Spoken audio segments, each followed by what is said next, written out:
Fargard 5. This chapter and the following ones, to the end of the 12th, deal chiefly with uncleanliness arising from the dead, and with the means of removing it from men and things. So remember, as a whole, the Vendidad is kind of like the book of Leviticus for the Persians, except it has older roots. The subjects treated in this Fargard as follows. 1 through 7, if a man defile the fire or the earth involuntarily or unconsciously, it is no sin. 8 through 9, water and fire do not kill.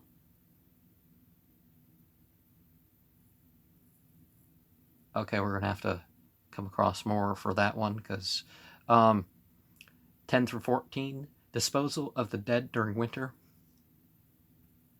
15 through 20, how the dokmas are cleansed by water from the heavens. 21 to 26, on the existence of purity and the law that shows how to recover it when lost. 27 to 38, on the defiling power of the Nasu being greater or less, according to the greater or less dignity of the being that dies. 39 to 44, on the management of sacrificial implements defiled by the dead. 45 to 62, on the treatment of a woman who has been delivered of a stillborn child and what is to be done with her clothes. And this part here is listed as 1a. 1. There dies a man in the depths of the vale. A bird takes flight from the top of the mountain, down into the depths of the vale, and it eats up the corpse of the dead man there. Then it flies from the depths of the vale to the top of the mountain. It flies to some one of the trees there, of the hard-wooded or the soft-wooded, and upon that tree it vomits. It deposits dung. It drops pieces from the corpse. 7. Now lo, here is a man coming up from the depths of the vale to the top of the mountain.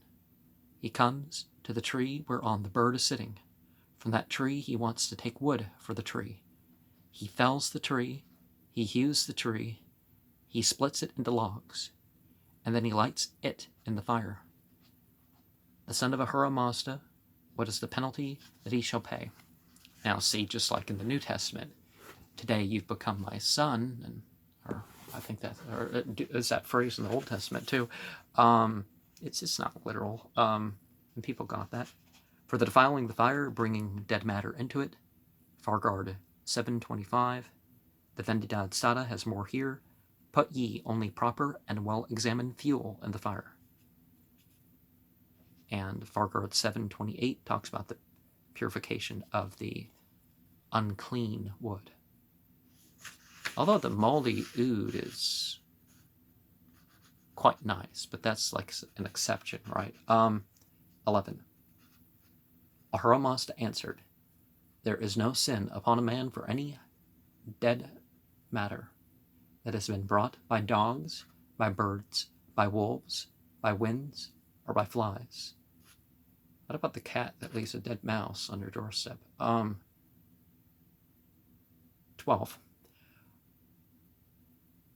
4. Were there sin upon a man for any dead matter that might have been brought by dogs, by birds, by wolves, by winds, or by flies, how soon this material world of mine would have in it only Peshotanus, shut out from the way of holiness, whose souls will cry and wail. So numberless are the beings that die upon the face of the earth.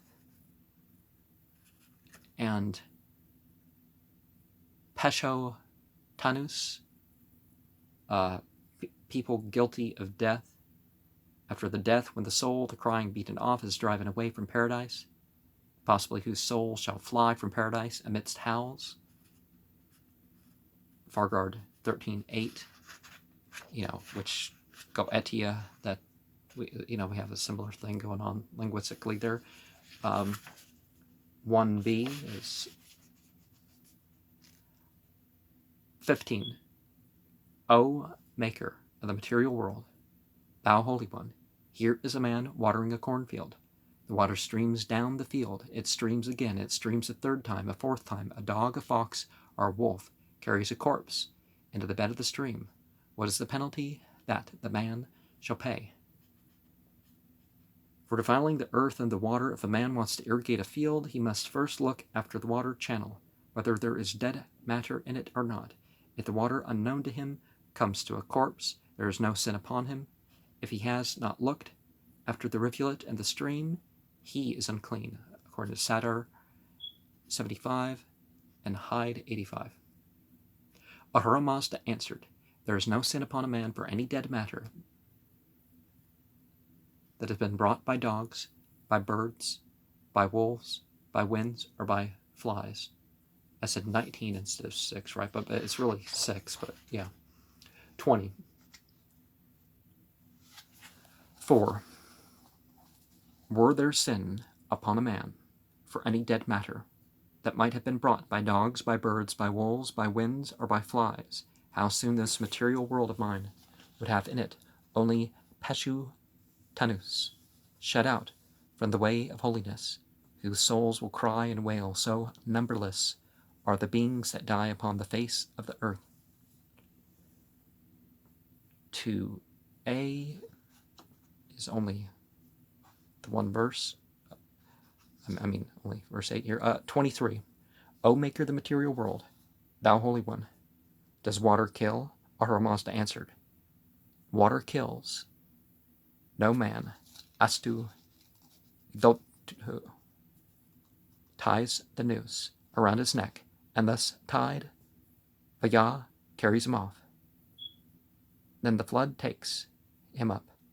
The flood takes him down. The flood throws him ashore, and then the birds feed upon him. And chance brings him here, or brings him there. And 2b regards verse 9 to 14. 29. O maker of the material world, thou holy one, does fire kill? Ahura Mazda answered, fire kills no man. Asto Vidottu ties the noose around his neck, and thus tied, Vaya carries him off. The fire burns up life and limb, and then chance brings him here or brings him there.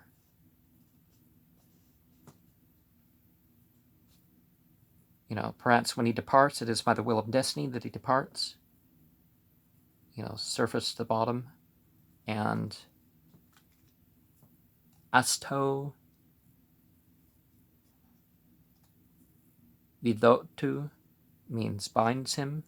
Water and fire belong to the holy part of the world and come from the entity. How then is it that they kill? Let a goober light a sacred fire for 100 years. If he once fall into it, he shall be burnt. Even the mopeds, if we trust Elisaas, complained that the fire would burn them without regard for their piety. When to adore it, they came too near. The answer was that it is not the fire nor the water that kills, but the demon of death and fate. Nothing whatever that I created in the world, said Ormaz, does harm to man. It's the bad na'e, lege va'e, that kills the man. And 34, not going to finish that.